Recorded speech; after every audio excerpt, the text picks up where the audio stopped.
Sahabat DKB, senang dan kembali jumpai Anda dalam acara Gema Kasih Indonesia. Saya Pendeta Arnes, harus pembantu percakapan kita. Ini sebuah acara atau program yang membahas topik-topik aktual dalam masyarakat yang dilihat dari perspektif iman Kristen atau perkembangan tertentu dalam teologi, dalam pemikiran teologi atau ajaran pokok-pokok ajaran gereja, supaya dengan demikian kita sebagai umat Kristen boleh semakin baik dalam merespons situasi, merespons perkembangan, dapat melihat keadaan dengan semakin arif dan berkontribusi secara baik di tengah-tengah masyarakat bagi kebaikan bersama. Nah, dalam episode kali ini kita akan berbicara tentang satu topik yang barangkali bagi sebagian jemaat memang jarang didengarkan, yaitu gereja MRI atau MRI.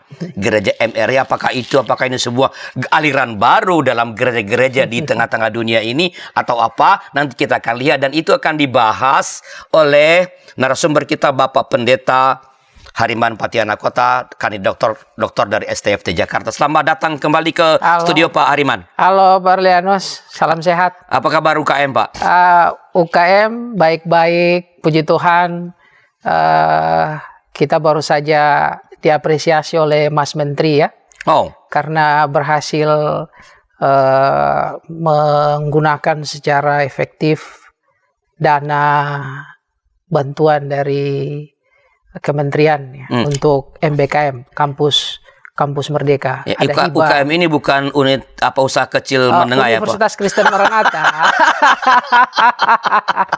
Ya Pak Pendeta Hariman adalah pendeta Gereja Kristen Pasundan atau GKP yang ditugaskan khusus oleh sinodenya menjadi pendeta di Universitas Kristen Maranatha Bandung. Ya.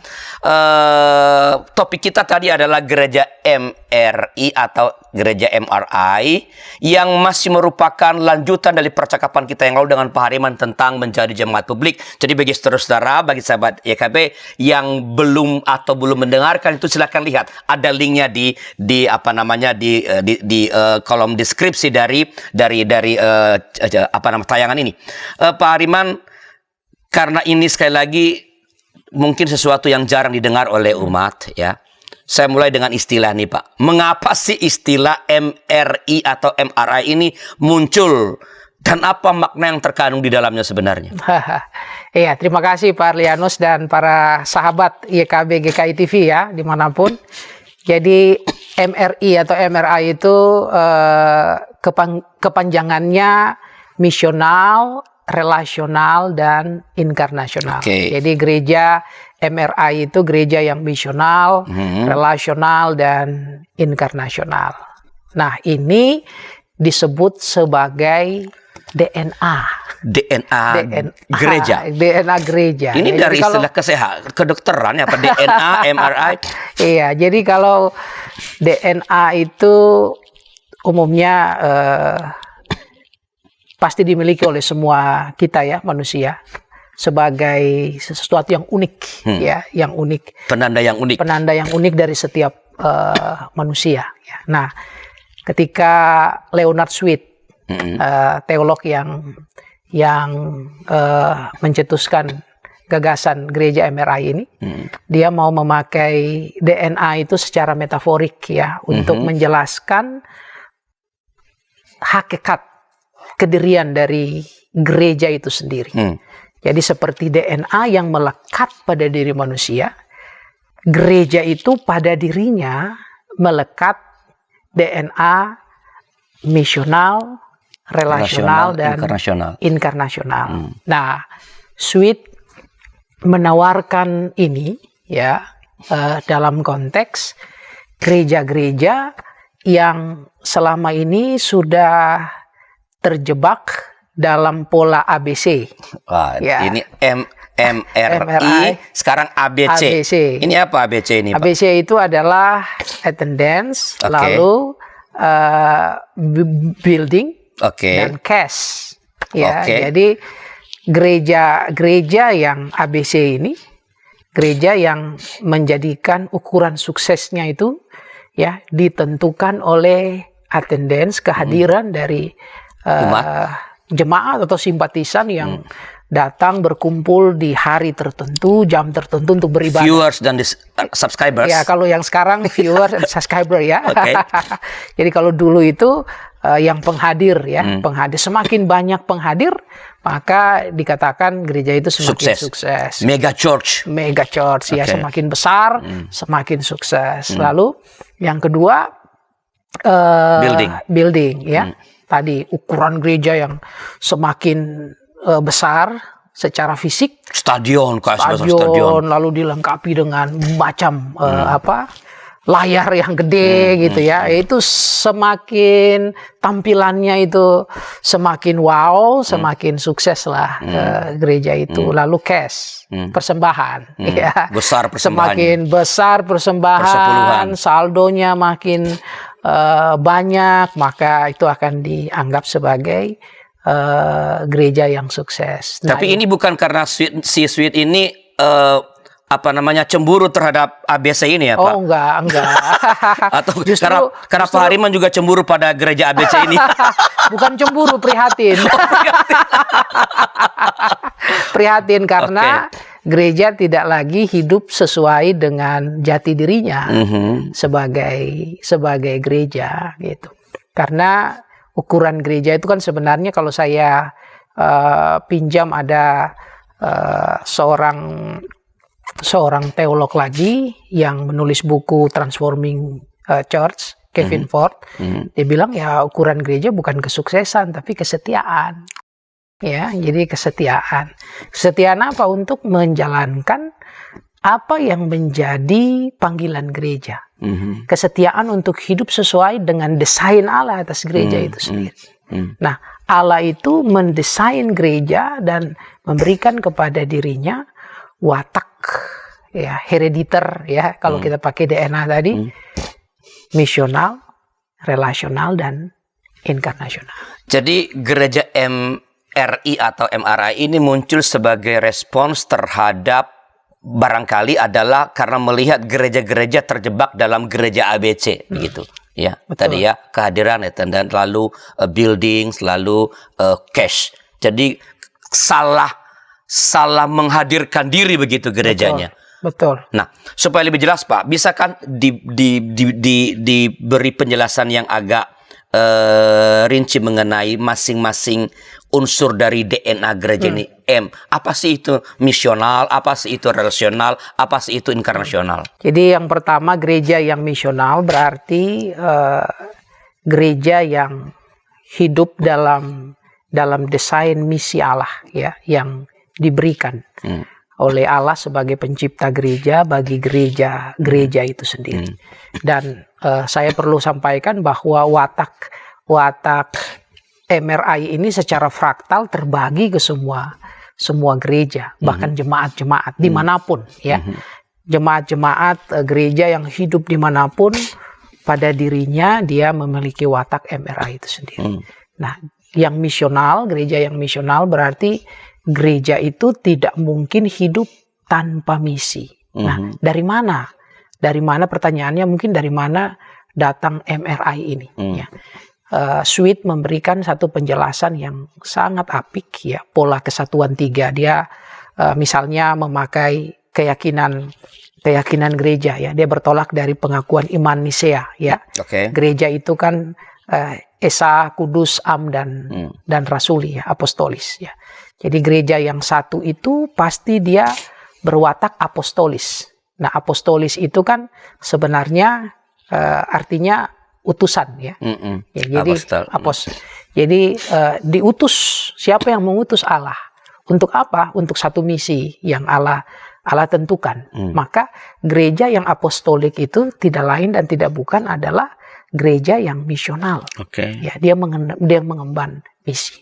Lalu yang berikutnya, gereja yang satu itu juga dia punya watak kudus. Kudus bukan berarti gereja itu pada dirinya kudus, tapi dia dikuduskan oleh Allah, dikhususkan dalam apa? Dalam kebenaran Allah, sehingga watak kudus ini selalu mengandaikan relasi antara gereja dengan Allah Trinitas satu sisi, dan juga relasi dengan yang lain ya. Nah, karena itu gereja yang kudus ini disebut juga sebagai gereja yang relasional ya. Lalu gereja yang satu itu juga am ya. Dia punya watak am, dia terbuka untuk untuk semua orang dimanapun dalam space dan time yang tertentu ya, karena karya Allah itu selalu hadir, dia wataknya universal tapi dia selalu mewujud dalam masyarakat, dalam budaya tertentu. Nah ini kan Allah yang berinkarnasi, sehingga gereja yang am itu juga adalah gereja yang inkarnasional. Jadi Sweet memberikan satu penjelasan yang apik ya mengenai dari mana datangnya identitas MRI itu. Datang misalnya dari keyakinan gereja, pengakuan iman gereja tadi. Gereja yang satu, apostolik ya, dia juga kudus dan dia juga am ya. Jadi dari sanalah gereja yang satu, kudus, am dan rasuli ini dia membentuk DNA misional, relasional dan inkarnasional. Juga ada banyak di dalam Alkitab ya, dia mengulik teks-teks dalam Alkitab, misalnya kata Yesus, akulah jalan, kebenaran dan hidup misalnya gitu ya. Jalan itu dia tafsirkan ya jalan yang misional untuk menunaikan karya misi Allah ya. Kebenaran tadi yang saya katakan bahwa kebenaran itu di atasnya kita membina relasi. Jadi kebenaran itu dia selalu relasional ya. Lalu akulah jalan, kebenaran dan hidup. Hidup itu dia selalu inkarnasional. Hidup itu selalu ada dalam ruang dan waktu yang tertentu. Ya. Jadi ini kemudian secara imajinatif dipakai oleh Sweet ya untuk mau menjelaskan bahwa gereja itu memang sudah dari sononya. Wataknya itu, DNA-nya itu misional, relasional, dan inkarnasional. Nah, apakah Sweet ini sekedar membahasakan ulang apa yang sudah dari sononya tadi itu, ya? Atau sebenarnya dia memberi sebuah pemahaman yang baru tentang tiga hal itu, tentang misional, relasional, inkarnasional, atau dia hanya mengulang dengan memakai istilah yang baru? Saya kira ini satu cara untuk memaknai keyakinan iman ya, dari gereja ya akan Allah, keyakinan gereja mengenai siapa dirinya itu. Dan ini digali secara kreatif, imajinatif, sehingga juga kemudian memberikan pemahaman baru yang lebih segar, yang lebih mengena. Jadi saya kira ada novelty juga di situ, ya. Jadi dia nggak sekedar mengulang, ya, tapi dia juga membahasakannya dengan lebih konstruktif lah istilahnya, ya.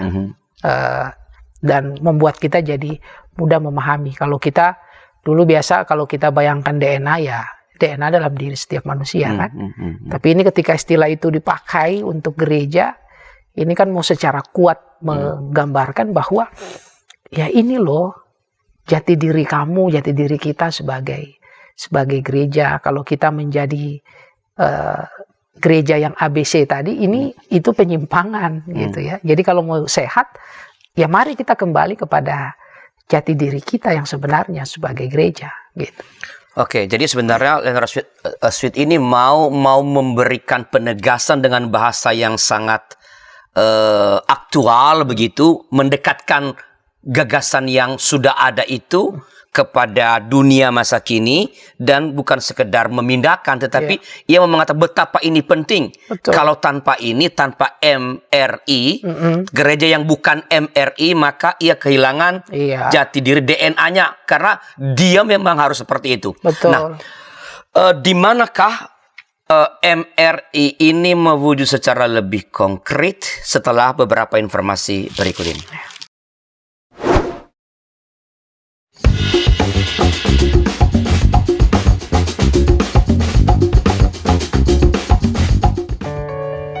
Sahabat, YKB GKI TV menayangkan program baru yaitu Balada, bedah lagu dan aransemen di channel Bedah Lagu. Program ini tayang secara premier 2 minggu sekali setiap hari Sabtu jam 8 malam. Jangan lupa like, subscribe, dan bagikan kepada sebanyak mungkin orang. Tuhan memberkati.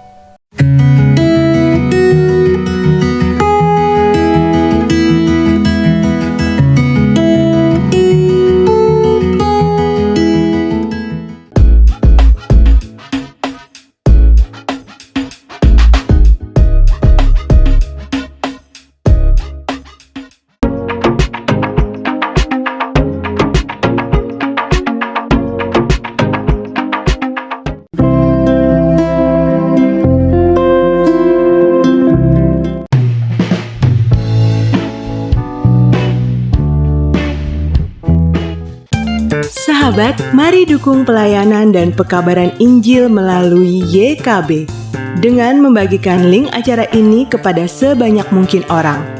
Dukungan juga dapat saudara lakukan dengan mentransfer dukungan finansial ke rekening BCA ke nomor 450 305 2990 450 305 2990 atas nama Yayasan Komunikasi Bersama.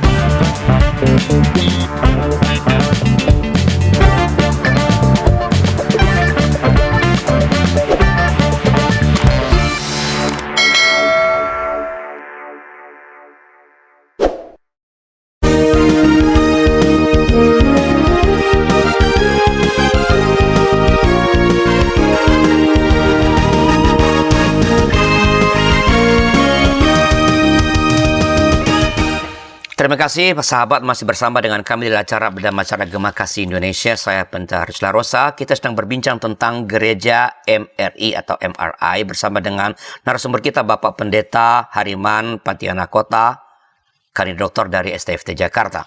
Pak Hariman, tadi di ujung segmen yang pertama saya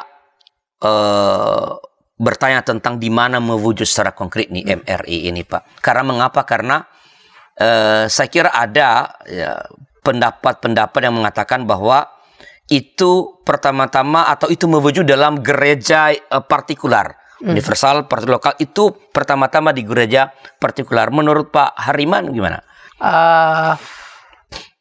Kalau dalam sistem gereja itu memang hakikat dan wujud itu kita biasanya memetakannya itu dalam 3 wujud ya, yang universal, ini abstrak, ya.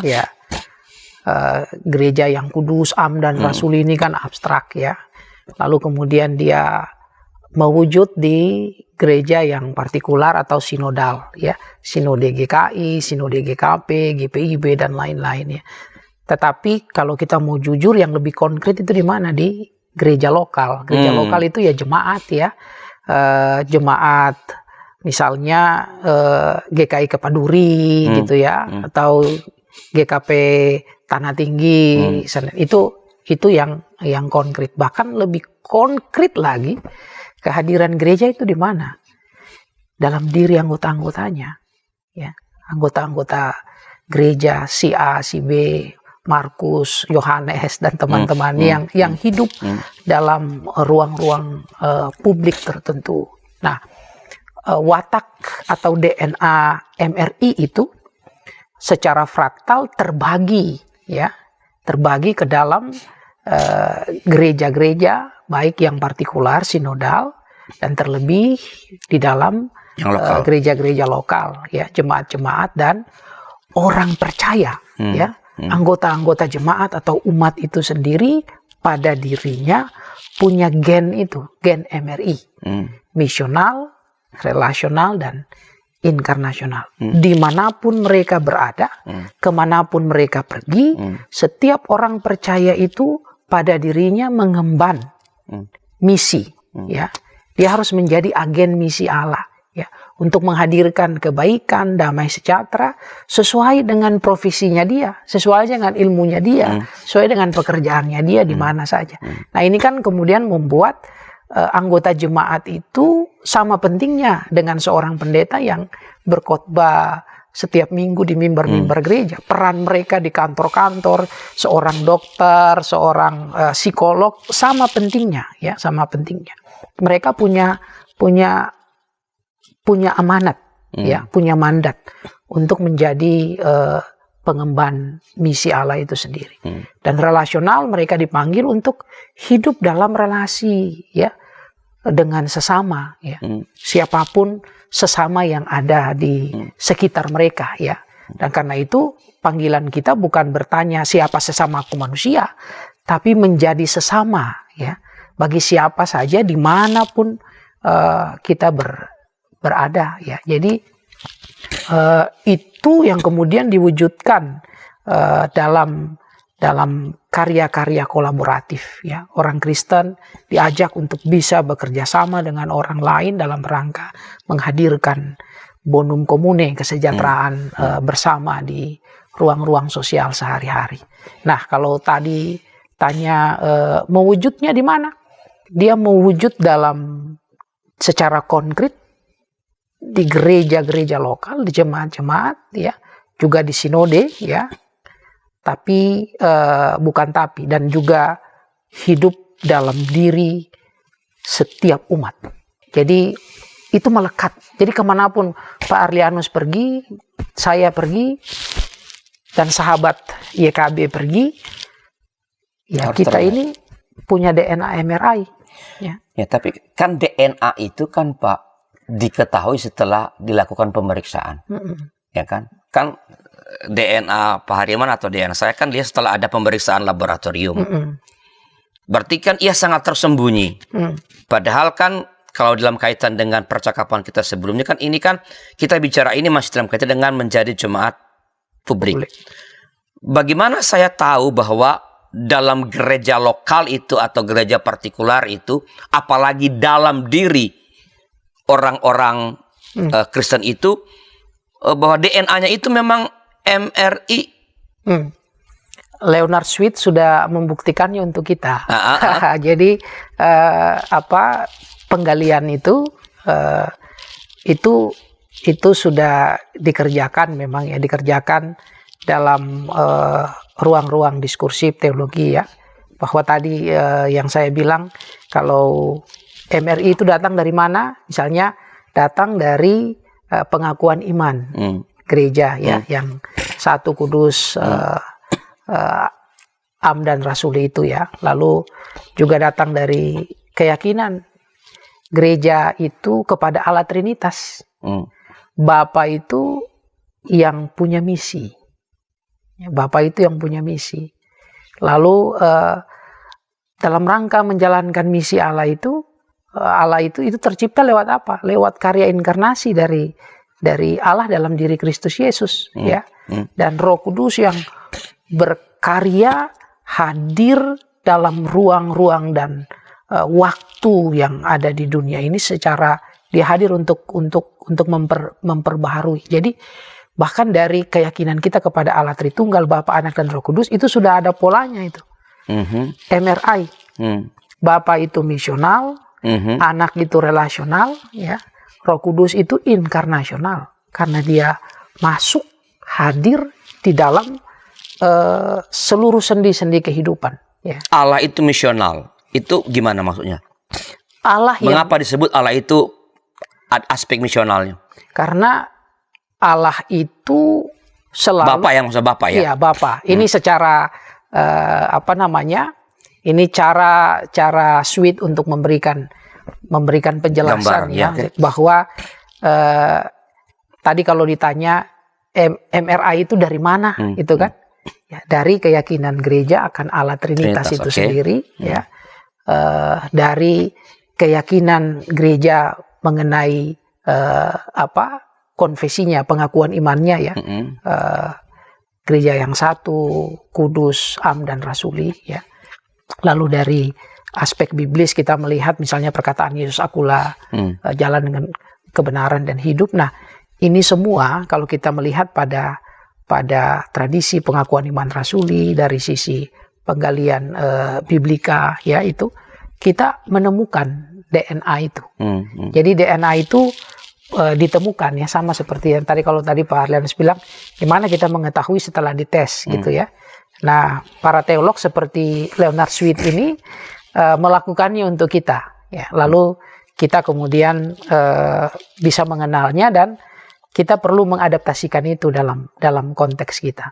Misional ini kalau misional, relasional, dan inkarnasional, kalau ada istilah teknis lain yang dipakai itu semacam kode besar begitu ya, dari gereja. Jadi semua gereja dimanapun pasti punya ini.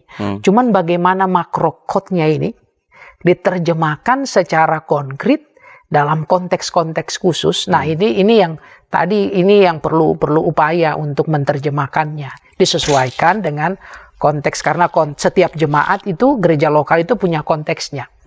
Konteks ini yang saya bisa pakai istilah semacam mikrokod, identitas yang khusus, yang unik, yang dimiliki oleh jemaat tertentu. Misalnya GKI Kepaduri, walaupun dia sama-sama dengan GKI Kavim Polri misalnya, bahkan berdekatan, tapi bisa jadi berbeda, ya, karena punya keunikan, warga jemaatnya berbeda dan seterusnya. Ya, jadi ada kode-kode khusus, mikrokod. Tadi kan Pak Hariman mengatakan bahwa MER ini sebenarnya sudah tergambar dalam Allah Trinitas. Oke, kan tadi udah menjelaskan bahwa aspek roh inkarnasi dalam Roh Kudus, karena Roh Kudus itu hadir berinkarnasi, hadir di mana-mana gitu. Betul. Nah, kalau misi disejajarkan dengan misional dengan Sang Bapa itu karena penyejajarannya, Bapa mengutus anak. Oke. Ya kan? Lalu Bapa bersama ini mission, gagasan. Ya, gagasan. Ya, lalu Bapa mengutus anak untuk apa? Untuk karya penyelamatan dunia, untuk pembaruan, ya, untuk pemulihan dan seterusnya.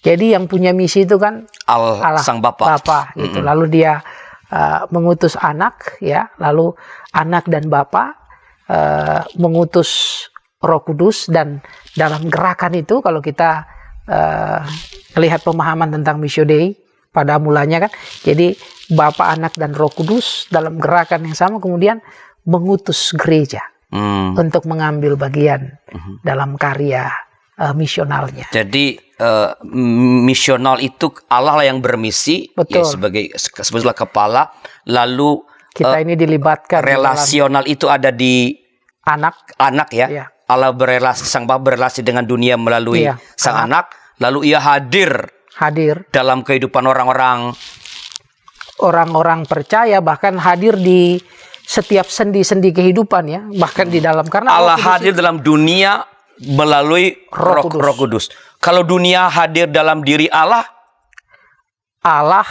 itu kalau dalam gerak perikoresis, ya, Allah yang kemudian merangkul dunia masuk ke dalam dirinya, sehingga dunia itu mendapatkan tempat di hatinya. Dalam ini menarik baca tulisannya Pak Joas gitu, ya. Inkarnasi itu kan berarti kita masuk, ya, menjadi Allah menjadi bagian dari masuk ke dalam dunia gitu. Yang ilahi masuk ke dalam yang dunia. Dan yang dunia ini juga dimasukkan ke dalam diri Allah melalui Kristus. Jadi Allah menerima juga keterbatasan dunia itu. Betul. Allah menerima, termasuk kerapuhan dunia dia terima. Dan dia juga membatasi dirinya sehingga menjadi Allah yang rapuh juga. Karena ia membiarkan itu masuk melalui Kristus, ya, melalui Sang Anak maksudnya. Melalui Sang Anak. Ya, ini kan menarik sekali, ya, bahwa ternyata di dalam Allah kita ini manusia diterima, ya, dalam seluruh kederiannya, termasuk dalam kerapuhannya. Bahkan dalam keyakinan akan Allah Trinitas itu kita tidak hanya mengenal Allah sebagai yang perkasa, yang kuat, tapi juga Allah yang merapuh, ya. Allah yang memelas. Allah yang betul-betul, Allah yang pedih, yang sedih juga kan. Yesus Kristus mengalami di Taman Getsemani misalnya. Betul. Jadi kita yang ringkih ikut dipeluk oleh Allah yang ringkih juga. Allah jadi yang rapuh. Kalau nanti saya keliru dikoreksi ya Pak. Jadi aspek misionalnya itu sudah ada di diri sang Bapa yang adalah sebuah kepala daripadanya lah misi itu, dialah yang bermisi.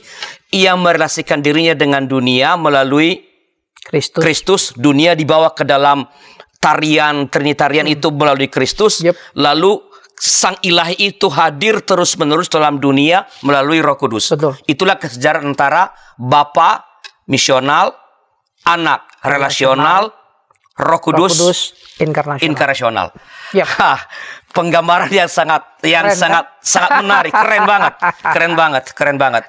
Saya yakin para sahabat DKB ini pemahaman yang segar, yang baru ya. Mungkin bagi para teman-teman di perguruan tinggi teologi ini sering dibicarakan, tapi di kalangan umat atau di kalangan pendeta jemaah seperti saya, ini jarang-jarang dibicarakan.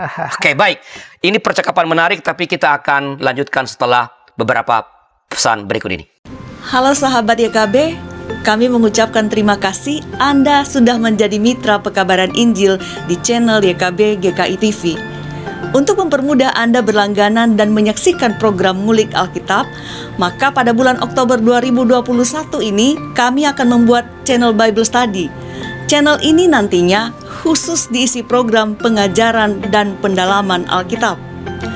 Channel Bible Study bisa Anda cari pada kolom channel YKB GKI TV. Diingat ya sahabat, per Oktober 2021, Ngulik Alkitab tayang setiap Selasa pukul 8 malam di channel Bible Study. So, jangan lupa subscribe dan tekan tanda lonceng untuk mendapatkan informasi terbaru seputar program Ngulik Alkitab di channel Bible Study.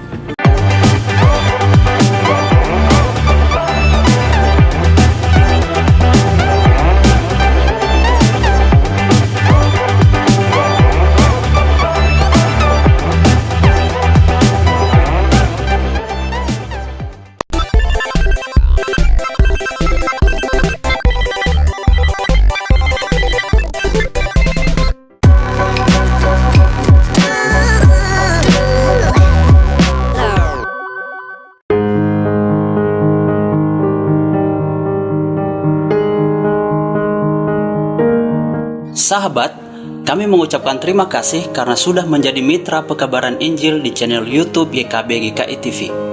Untuk mempermudah sahabat berlangganan dan menyaksikan program renungan berbahasa daerah, maka pada bulan November ini kami membuat channel YouTube YKB berbahasa daerah.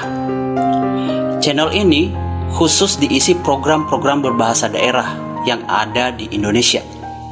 Diingat ya sahabat, mulai bulan ini program seperti Bahasa Dede Bahasa Nias, Palamboroha Bahasa Toba, Pepalem Pusuh Bahasa Karo, Pamalas Uhur Bahasa Simalungun, Pepalem Ate Bahasa Pakpak Daeri, Pane Ismanah Bahasa Sunda, Pangayeming Manah Bahasa Jawa, Panadoh Ati Bahasa Dayak Ahe, Penyadingan Atei Bahasa Dayak Ngaju, Piranai Atei Bahasa Dayak Maanyan, Umpama Tana Pena Bahasa Toraja, Papan Sungai Naunga Bahasa Talaut, Pakateno Unau Bahasa Siau, Mari Kasagar Hati Bahasa Kupang, Pamaringu Eti Bahasa Sumba, Mapalolinekaf Bahasa Timur, dan bahasa daerah lainnya akan tayang di channel YouTube YKB Berbahasa Daerah. Jangan lupa subscribe dan tekan tanda lonceng untuk mendapatkan informasi video terbaru di channel YouTube YKB Berbahasa Daerah. Terima kasih, Tuhan Yesus memberkati. Sahabat, mari dukung pelayanan dan pekabaran Injil melalui YKB dengan membagikan link acara ini kepada sebanyak mungkin orang. Dukungan juga dapat saudara lakukan dengan mentransfer dukungan finansial ke rekening BCA ke nomor 450 305 2990 450 305 2990 atas nama Yayasan Komunikasi Bersama.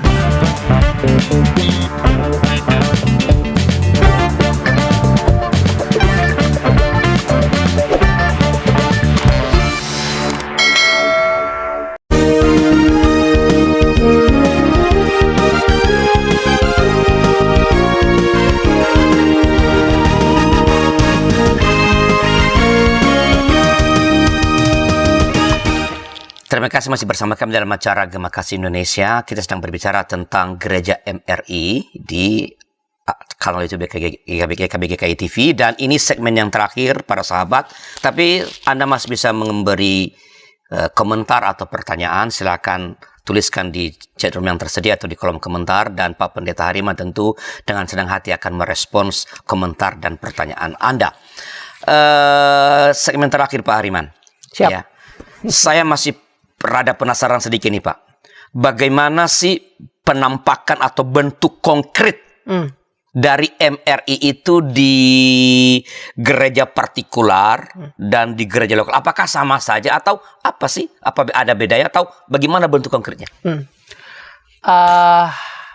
Mungkin dari jemaat atau gereja yang misional, relasional, dan inkarnasional, ini sebenarnya mau memperlihatkan kepada kita satu gagasan bahwa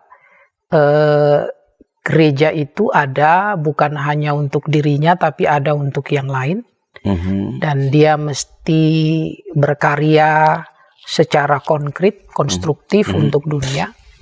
Dan karena itu gagasan MRI ini perlu diterjemahkan oleh semua, ya. Baik gereja dalam aras partikular maupun gereja-gereja lokal, dan terlebih juga setiap anggota jemaat.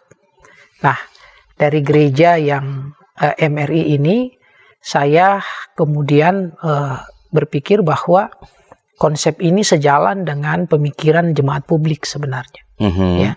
Jemaat publik itu punya 3 watak. Dia itu bergagasan, ini paralel dengan misional. Dia juga profetik, ya, dan ini paralel dengan relasional, dan dia juga jemaat yang bersahabat, ya. Jadi ini punya paralelisme dengan inkarnasional. Nah, ini yang menurut saya perlu menjadi lensa, menjadi semacam katalisator lah untuk gereja, baik di aras sinodal maupun gereja-gereja lokal untuk melihat dirinya. Apakah gereja-gereja kita itu, jemaat-jemaat kita itu menjadi jemaat yang bergagasan atau gereja yang bergagasan. Dalam arti dia mampu menerjemahkan misi Allah ke dalam konteks kehidupan. Tentu konteks gereja A dengan gereja B berbeda, ya. Jemaat A dengan jemaat B pasti berbeda. Nah, di situ perlu ada upaya sadar yang dilakukan oleh gereja-gereja atau jemaat-jemaat untuk menerjemahkan misi Allah itu dalam gagasan-gagasan yang bisa diimplementasikan. Berarti ini narasi di ruang publik. Ya, untuk menjawab apa yang menjadi kebutuhan ruang publik tertentu, ya. Ruang publik tertentu baik di jemaat atau gereja lokal maupun gereja secara sinodal, apakah itu dalam arti nasional, ya, atau dalam regional tertentu. Lalu yang kedua, gereja itu memang atau jemaat-jemaat itu harus menjadi jemaat yang profetik, karena yang relasional itu seperti yang saya pernah jelaskan, ya, bahwa relasional itu dibangun di atas kebenaran Allah, gitu ya. Sehingga gereja juga dipanggil untuk menyuarakan kebenaran itu dalam relasi-relasi sosial sehari-hari. Nah, ini panggilan yang tidak mudah menurut saya, karena gereja harus melawan status quo, ya. Status quo itu bisa datang dari orang-orang kuat atau lembaga-lembaga yang kuat seperti lembaga-lembaga pemerintahan yang dalam kebijakannya itu mungkin melakukan diskriminasi, melakukan ketidakadilan, dan seterusnya. Tapi gereja yang relasional itu, yang punya misi, yang mendapatkan misi dari Allah, dipanggil untuk menyatakan kebenaran itu dalam relasi-relasi sosial. Dan dia punya, ini yang membuat gereja itu harus punya watak profetis. Ya, gereja nggak bisa diam ketika dia berhadapan dengan praktik-praktik ketidakadilan sosial, ya, diskriminasi yang terjadi. Gereja dipanggil untuk menyuarakan itu. Mengangkat suara-suara dari orang yang tidak mampu atau orang yang dibuat tidak mampu untuk bersuara. Disitulah gereja harus berdiri. Lalu yang ketiga, secara inkarnatif gereja hadir di ruang dan waktu tertentu itu membawa gereja untuk menjadi komunitas yang bersahabat. Ya. Jadi disitulah gereja harus menjadi ruang untuk kita sama-sama merayakan kehidupan dalam keberagaman. Gereja diajak untuk bisa berelasi. Nah, ini mungkin belum terlalu konkret ya, seperti yang Pak Arlianus harapkan atau teman-teman YKB harapkan. Karena yang konkret sekali itu adalah ya itu tugas dari jemaat-jemaat, tugas dari sinode-sinode untuk menerjemahkan ini secara lebih konkret dalam konteksnya masing-masing, karena setiap konteks itu berbeda. Nah, ini semacam lensa ya untuk kita bisa memotret dan melihat diri kita, dan kita didorong untuk menjadi jemaat yang misional itu dengan membangun gagasan-gagasan yang konstruktif untuk kebaikan bersama. Kita didorong untuk menjadi jemaat atau gereja yang relasional secara profetik ya dalam tugas kita untuk menyuarakan kebenaran.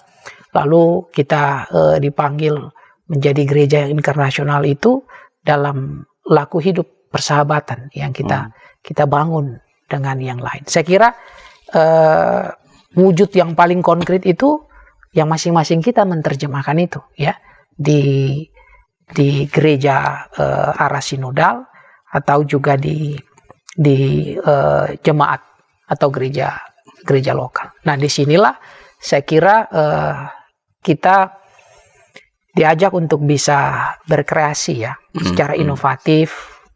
Jangan gereja-gereja kita ini suka tadi dalam pola sinodalisme, misalnya kita suka terjebak untuk membuat satu misi yang sama begitu ya untuk seluruh jemaat dalam satu sinode tertentu. Menurut saya itu alih-alih membuat misi yang seperti itu, justru menurut saya peran sinode itu adalah membekali jemaat-jemaat supaya dia secara kreatif, secara konstruktif bisa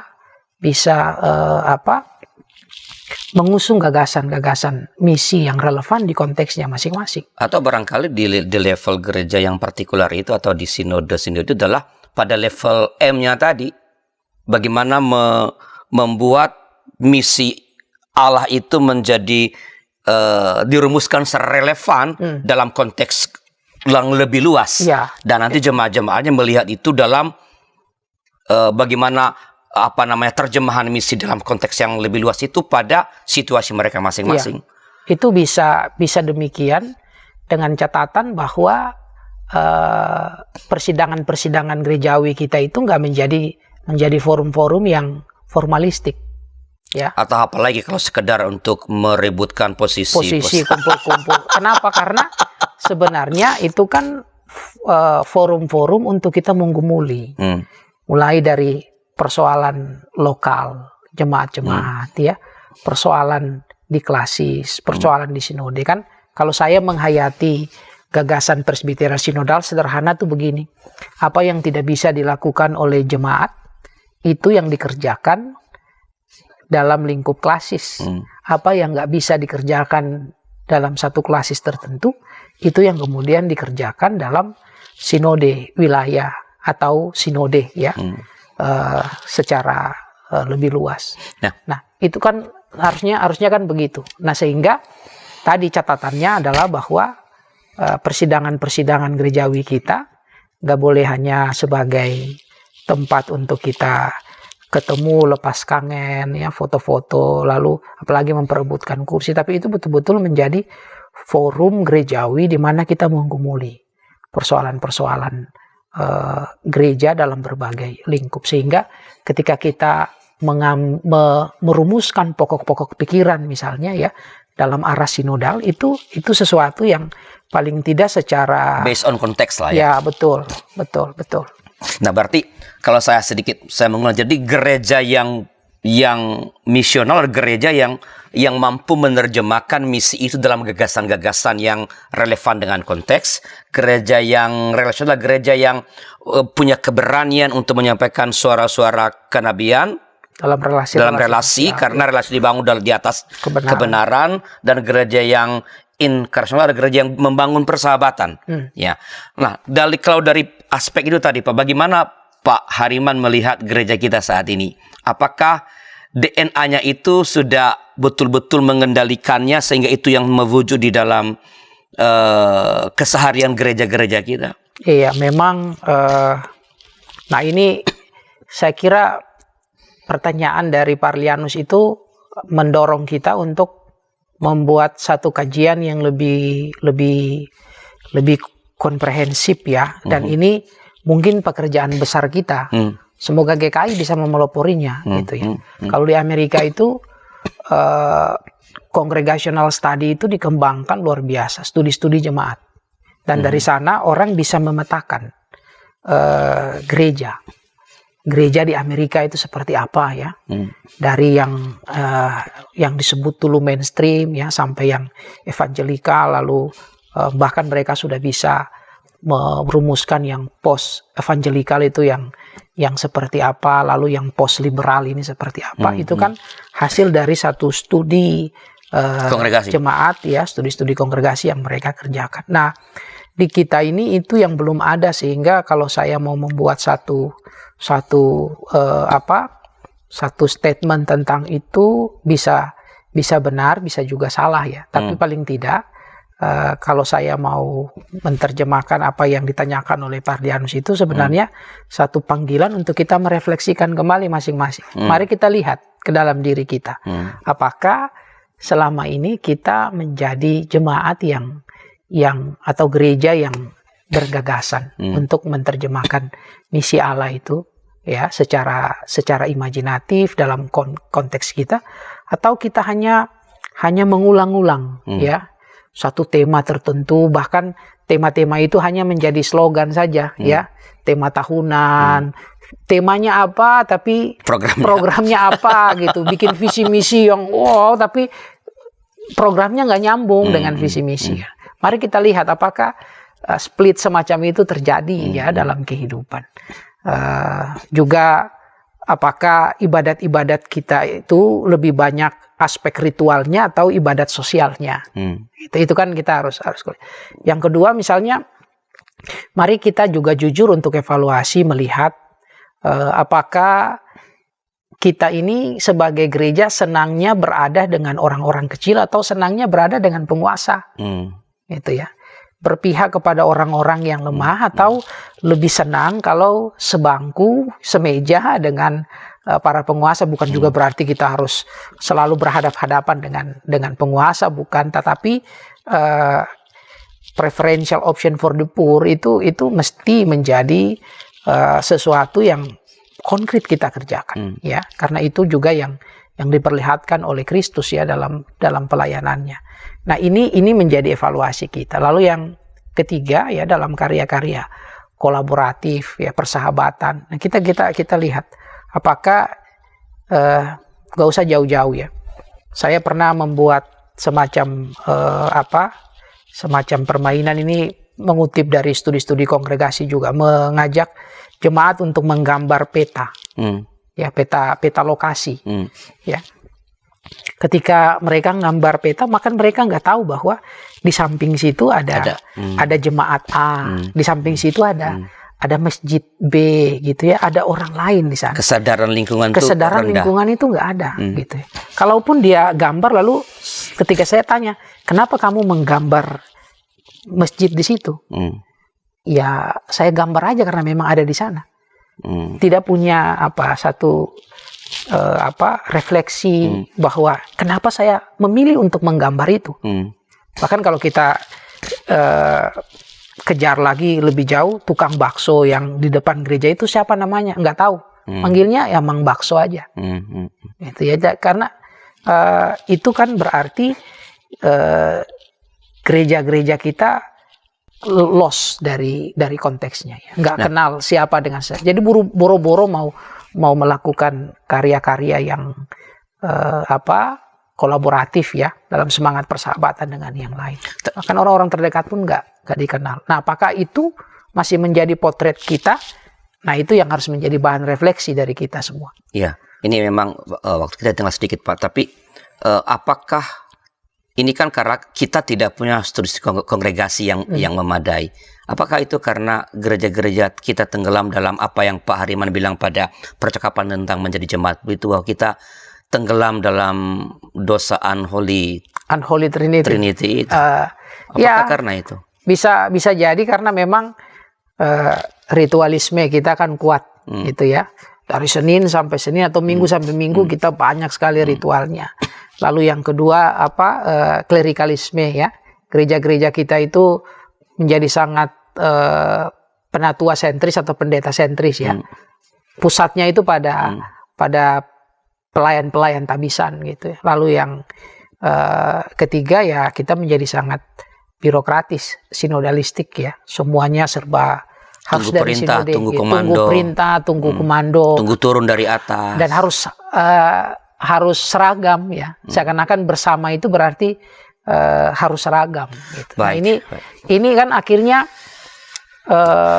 kita kalau bersama itu harus seragam, berarti ya misalnya Sinode GKI ya Sinode GKI aja, GKP ya GKP aja. Gitu. Jangan buat GKI jadi GKP atau GKI begitu ya.